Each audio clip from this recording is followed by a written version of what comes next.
buenas a todos, soy la maestra Mari Carmen Martín y a continuación nos vamos a centrar en la unidad 1 de nuestro módulo llamada Técnicas de Evaluación Cognitiva. Bueno, para empezar, el índice de esta unidad, como podemos ver, contiene 5 temas. Son las técnicas objetivas, perceptivas, motoras y cognitivas, las técnicas proyectivas, los autoinformes, la observación y la construcción de cuestionarios y escalas de actitudes. Para empezar por el primer punto, denominado técnicas objetivas, perceptivas, motoras y cognitivas, pues vamos a hablar de que los test objetivos han sido denominados los autoinformes psicométricos de personalidad en base a sus condiciones objetivas de aplicación y valoración. Según Cattell, en 1972, pues hizo una crítica a esto porque, según él, como el hecho de que un test sea objetivo en uno de sus aspectos, como sería el que tuviera una puntuación, eso no tendría que implicar que se le considerara objetivo en general, ¿no? Genéricamente, sobre todo porque esos cuestionarios conllevan muchos sesgos que implicarían el polo opuesto del calificativo que se les concede.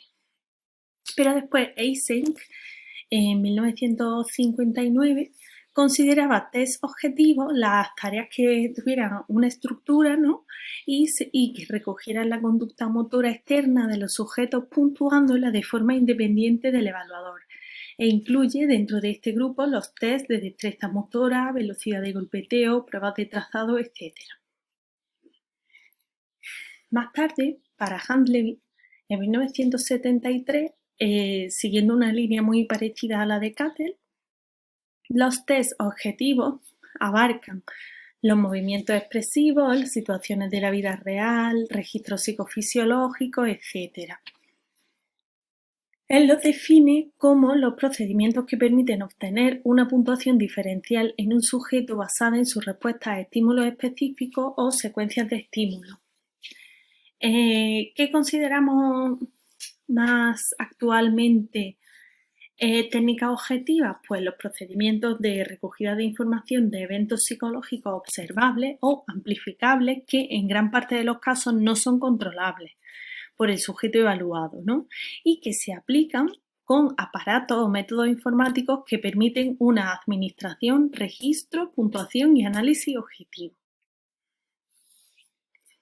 Bien, ¿cuáles son las características fundamentales de las técnicas objetivas?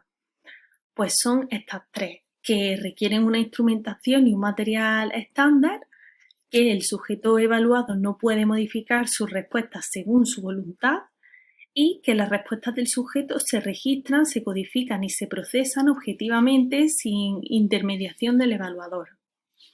Una característica común a las técnicas objetivas, ¿cuál es? Que la especificidad de la respuesta evaluada, ¿vale? Sea por la técnica que sea y sea la que sea la respuesta, son recogidas de modo directo y específico. En los últimos años ha podido verse la utilización de esta tecnología en aquellas áreas de la psicología en las que las respuestas más relacionadas con el sustrato físico, fisiológico y neurológico tienen una importancia fundamental, como por ejemplo, ¿cuáles son? Pues, por ejemplo, permisos para actividades peligrosas, psicología deportiva, rehabilitación en drogodependencia, etc. La clasificación tradicional de las técnicas objetivas pues se ha realizado en base al sistema de respuestas que evalúa, como son técnicas objetivas motoras, cognitivas y objetivas fisiológicas. Estas técnicas también son muy útiles en los siguientes campos, por ejemplo, en la evaluación de algunos problemas neuropsicológicos como la anomia, en la valoración y los efectos de la ingestión de determinados medicamentos o drogas y en la determinación de algunos síntomas relacionados con la ansiedad o la demencia. Las respuestas motoras más evaluadas son las siguientes: las funciones táctiles, coordinación manual, bimanual, oculomanual, etc. Su aplicación, pues como podemos ver aquí, en valoración de lesiones cerebrales, también en tumores que pueden afectar a los sentidos y valoración de algunas enfermedades como el Parkinson, tratamientos del dolor crónico, etc. Vale, ¿qué queremos decir con la denominación instrumentación cognitiva? Pues se hace referencia a todos aquellos aparatos que se dirigen a evaluar variables cognitivas consideradas observables, aunque fuera mediante una amplificación de señal. Específicamente, así nos referimos de modo general a medidas de atención, memoria y procesamiento de la información. Vale, las técnicas proyectivas. Las técnicas proyectivas principalmente se utilizan desde el enfoque dinámico. Su material empleado por todas ellas se suele considerar ambiguo, pero sirve al propósito del análisis del mundo inconsciente del sujeto. Suponen un medio de amplificación a la hora de observar atributos internos, como podemos ver aquí, según Ainsworth, en la observación del individuo mediante tareas estandarizadas. A pesar de que el principal marco referencial teórico de estas técnicas es psicodinámico, también han sido conceptualizadas desde el enfoque de la psicología de la Gestalt y desde el enfoque de la psicología que liga la personalidad a la percepción, ¿vale?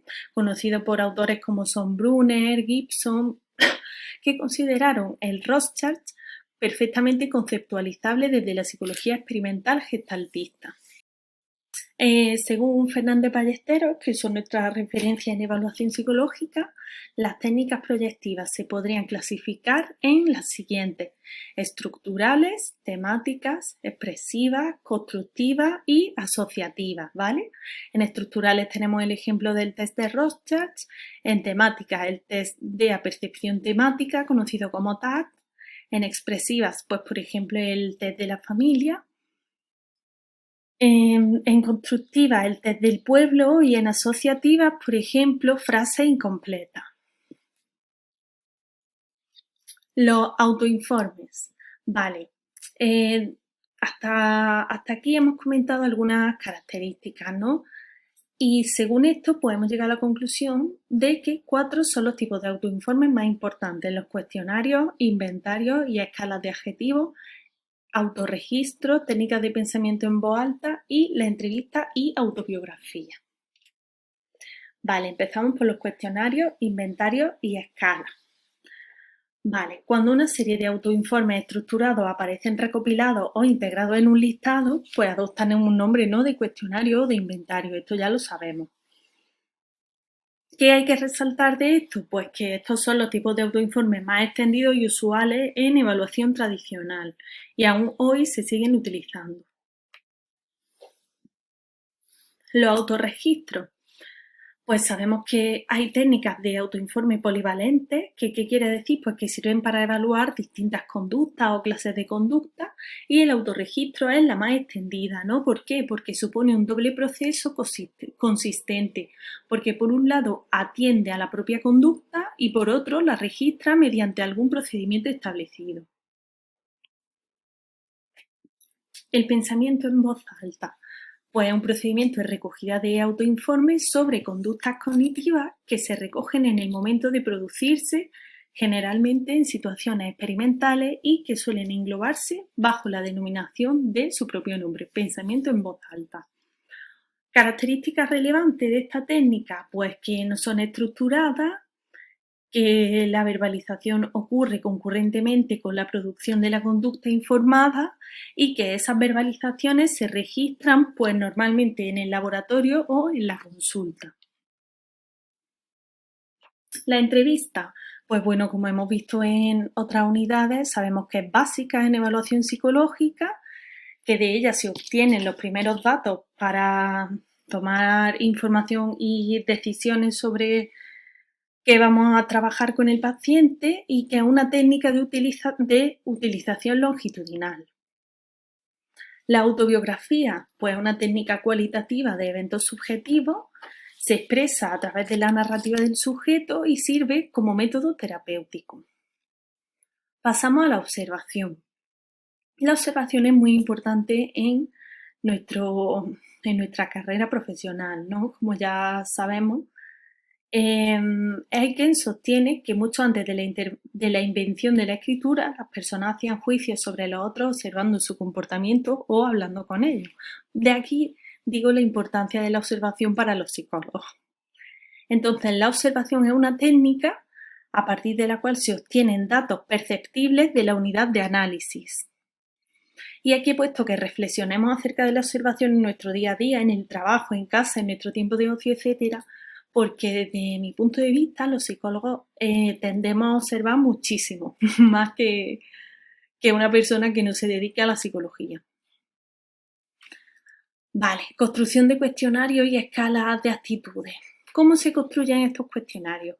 Se construyen escalas de actitudes para medir determinados rangos, ¿no? Entonces, ¿qué se entiende por medir? Pues como que queremos apreciar, pasar a cuantitativo algo que es cualitativo. Queremos apreciar cuantitativamente si un sujeto tiene poco o mucho de un rasgo en cuestión. Y aunque no hay consistencia en el uso de ninguno de estos términos, habitualmente se emplea el término de escala cuando se trata de medir actitudes y el término test cuando se trata de medir otros rasgos psicológicos. Las escalas de actitudes también suelen presentarse con el término general de cuestionario. El término instrumento es muy genérico y equivale a cuestionario y se puede referir tanto a escalas y a test específicos y también a cuestionarios convencionales, ¿vale? Se suelen incluir dos tipos de preguntas: preguntas de identificación personal, preguntas específicas sobre el objetivo de investigación. Recomendaciones iniciales para elaborar un cuestionario. Pues tener fuentes de información eficaces, evitar cuestionarios muy largos, no preguntas redundantes, evitar preguntas que compliquen el análisis y tener un plan claro de la información que se desea recoger. Vale, pues hasta aquí nuestra unidad 1. Espero que haya quedado todo un poco claro, un poco más claro, y si tienen alguna duda, quedo a la orden. Muchísimas gracias.